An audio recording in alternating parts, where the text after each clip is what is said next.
Donald Trump is officially the 47th president of the United States. I watched his inauguration speech. I've got 5 takeaways. Let's go through them, shall we? Okay, so takeaway number 1.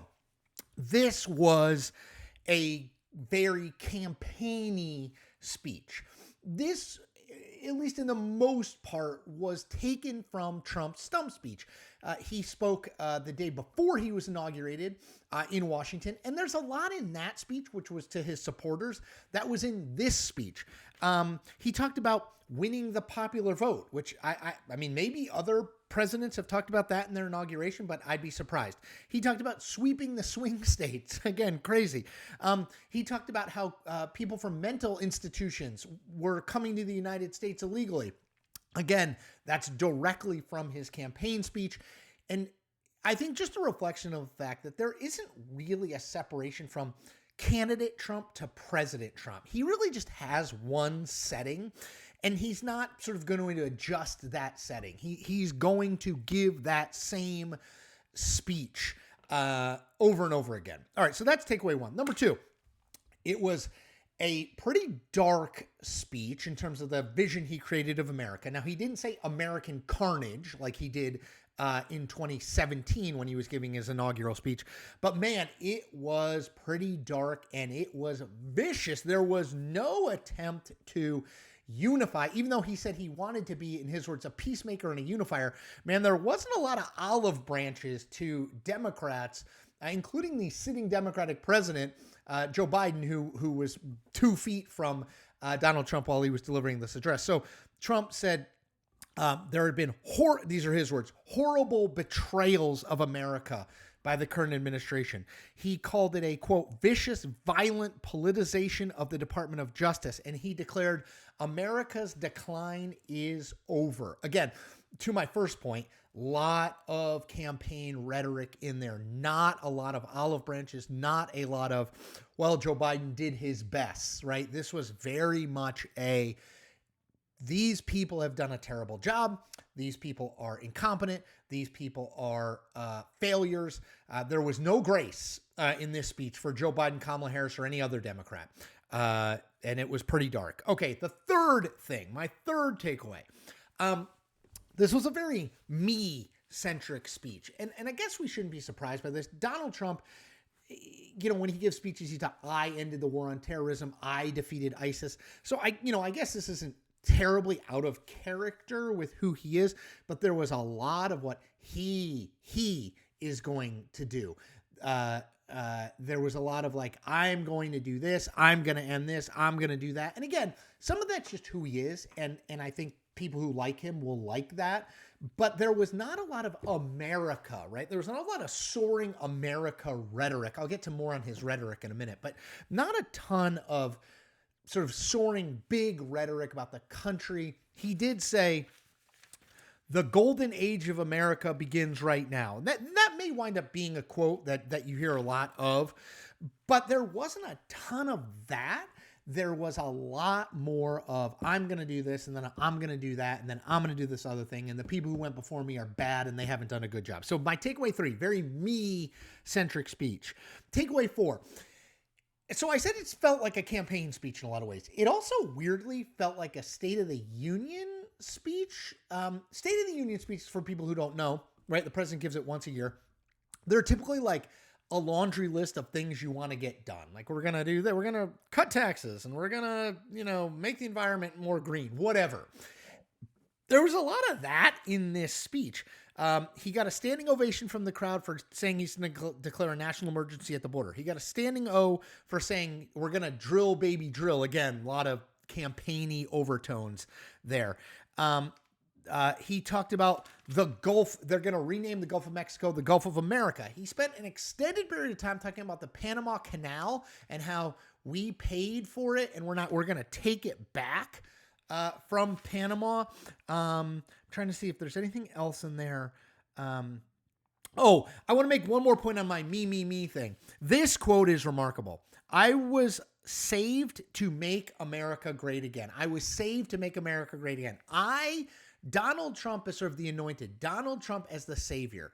That's in the me section. Sorry, I'm skipping. I'm going back. But anyway, a lot of sort of small prescriptive things that he wants to do. Not a ton on big vision. And that gets me to my last point, which number 5, which is Donald Trump is not a great orator. He never has been.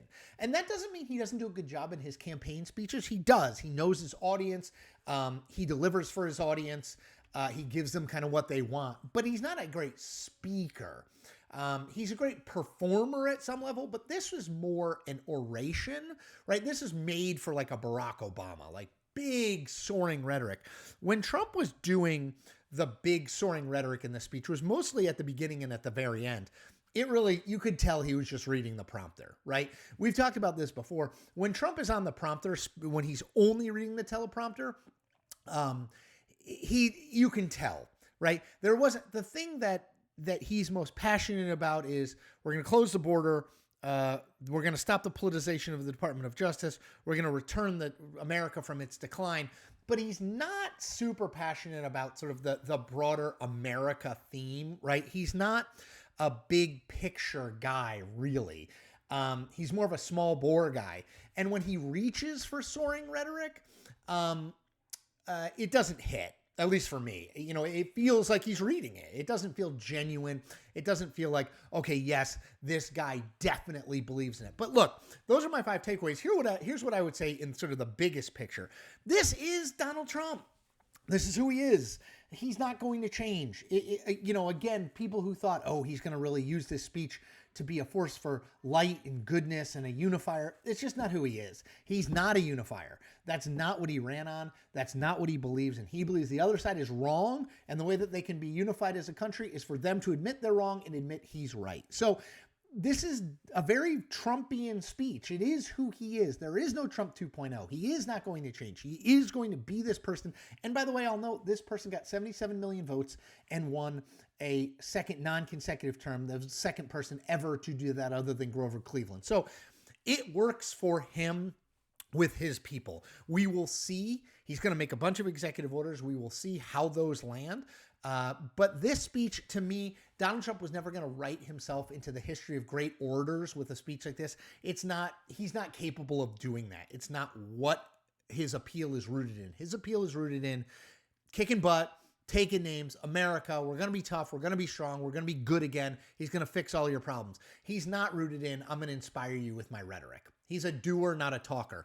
Lots of people like that about him. Tons of people. So this is the speech I expected him to give. I really don't think there are a ton of surprises with Trump. I think he is who he says he is. He's not going to change. He's not going to adjust. There's not a second gear. There's this gear, and that's the speech he gave. All right, everyone. As always, this is the first day of a new presidency. I ask you to, I'm going to be here every single day documenting it. What can you do to help me? 4 things. 1, you can subscribe to this channel. That's the most important thing you can do. That helps the algorithm get my content service to more and more people. I am promising that I will be independent, authentic, transparent. I will tell you how I think it is. I will call balls and strikes regardless of what uniform the player at bat is wearing. Subscribe to the channel. I ask you to like this video. Again, thumbs it up because that helps me get my content out to more people. I ask you to comment on this video. Same thing. The algorithm likes when people are engaged. I need you to be engaged with this content so that more people can see it. And then your small act, how you can help, tell 10 friends, tell 5 people, tell 3 people, tell 1 other person about what I'm doing here, what I'm aiming for, and why I am doing it. Again, independent, authentic, transparent, not owned by anyone, not beholden to anyone, simply giving it to you as straight as I can, the best, the worst, and the in-between of American politics over this next 4 years. So please subscribe. Please tell people about it. Please like this video and all my videos. I pledge to you I will continue to be doing this work from now and going forward. Thank you for your support if you're already a supporter, and take care of yourselves.